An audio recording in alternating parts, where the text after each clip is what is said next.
Zoti Dehari nuk na dha as fjalën të shprehemi në kuvend.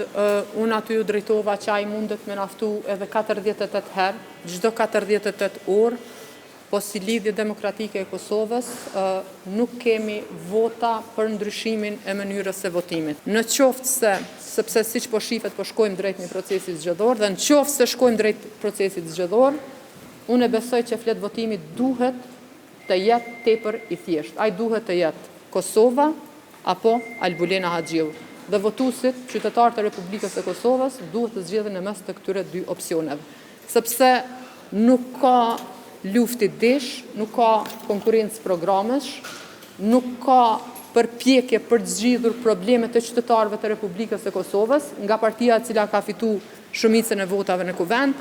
Ata kanë një hall, kanë një problem të vetëm, se si ta vendosin një person i cili asesi s'po i merr votat e deputetëve të kuvendit të Republikës së Kosovës me vendos në kryet e kuvendit. Ju e dini shumë mirë që Lëvizja vetë vendos që kurrë në historinë e saj si parti parlamentare prej vitit 2010 nuk e ka votuar pa marrëveshje politike asnjë kryetar të kuvendit të Republikës së Kosovës.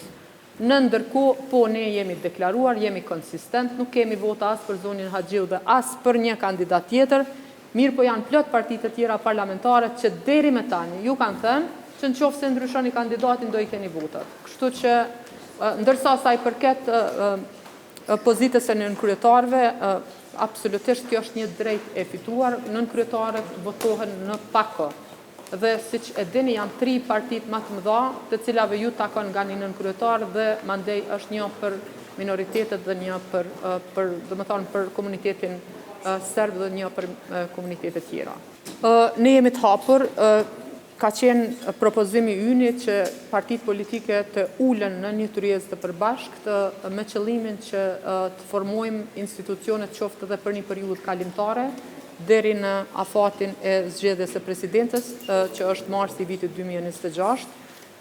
Në qoftë se ka iniciativa të tilla, dhe besoj që tani kolegja do ju informoj për iniciativa për të dërguar diçka, për të dërguar lëndë në gjykatën kushtetuese, që jep zgjidhje, domethënë garçit politik i cili është krijuar, natyrisht që ne analizojmë lëndën dhe jemi për zhbllokimin e situatës.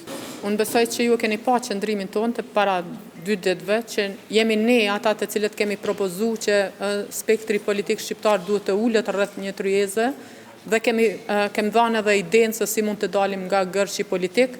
Nuk e kemi bërë për protagonizëm, e kemi bërë thjesht që gjejmë zgjidhje në këtë situatë dhe për neve fare nuk është më rëndësishme se kush na fton dhe ku na fton. Në qoftë se janë prezente të gjitha partitë, ne do të jemi aty.